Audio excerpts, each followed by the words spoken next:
Patches! Patches! I knew that sounded like Patches!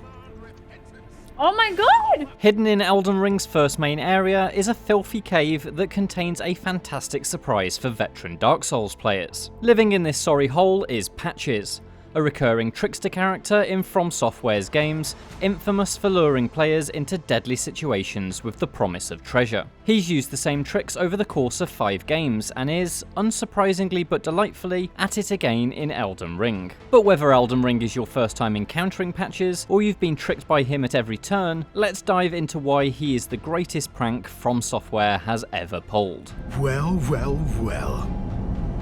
I should have known, you scheming little thief.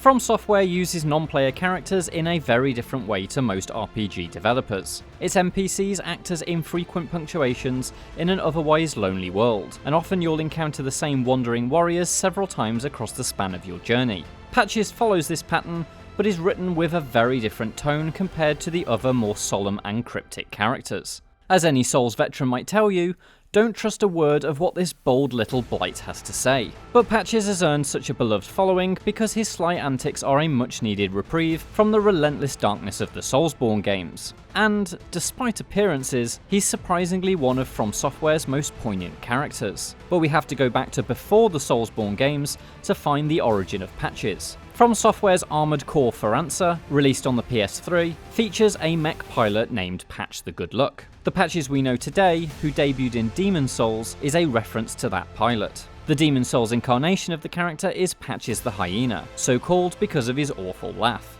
He can be found in the subterranean Tunnel City, where he tempts players with a valuable treasure. That treasure, which is little more than a meagre club, turns out to be a trap. It's bait to lure you into a battle with a huge fiery bearbug.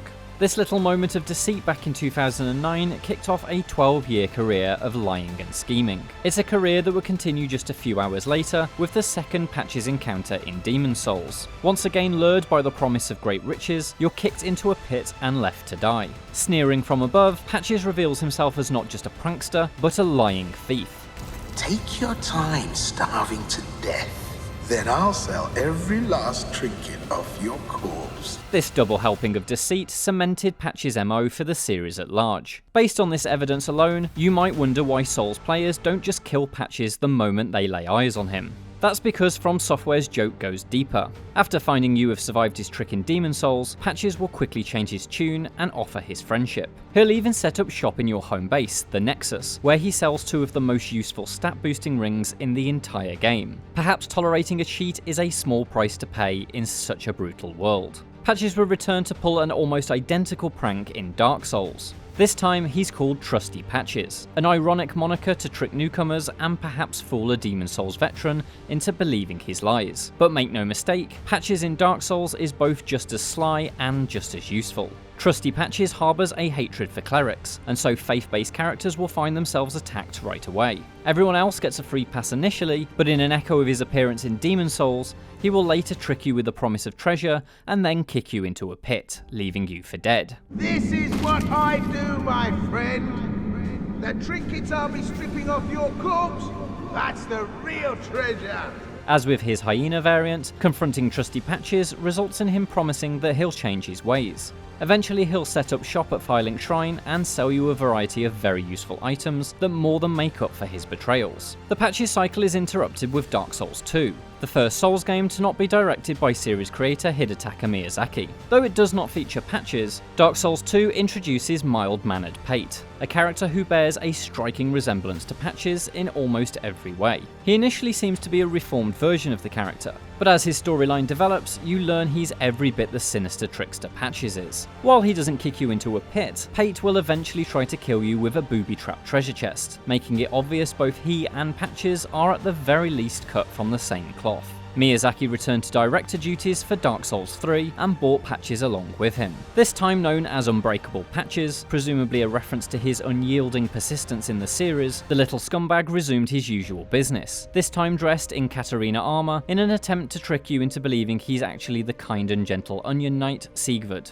As with his predecessors, Unbreakable patches will join your cohort to sell you a selection of valuable items. But Dark Souls 3 isn't content to just repeat the Patches formula. As proof that you can never trust him even after you've befriended him, Patches will eventually lock you in a tower and leave you to rot, chastising you for being too curious. More surprisingly though, this incarnation of Patches has hidden depths. Rather than a loner, Unbreakable Patches shares an unusually genuine friendship with Greyrat, a thief who rescued him from the depths of Lordran's dungeons. At the very least, there's honour among thieves. But the real demonstration of Patch's evolution can be found in the Ring City DLC, the conclusion of the entire series. Amnesiac Lap, a character whom you aid in restoring their lost memories, is revealed to be none other than Patches, and, true to form, he kicks you into a pit.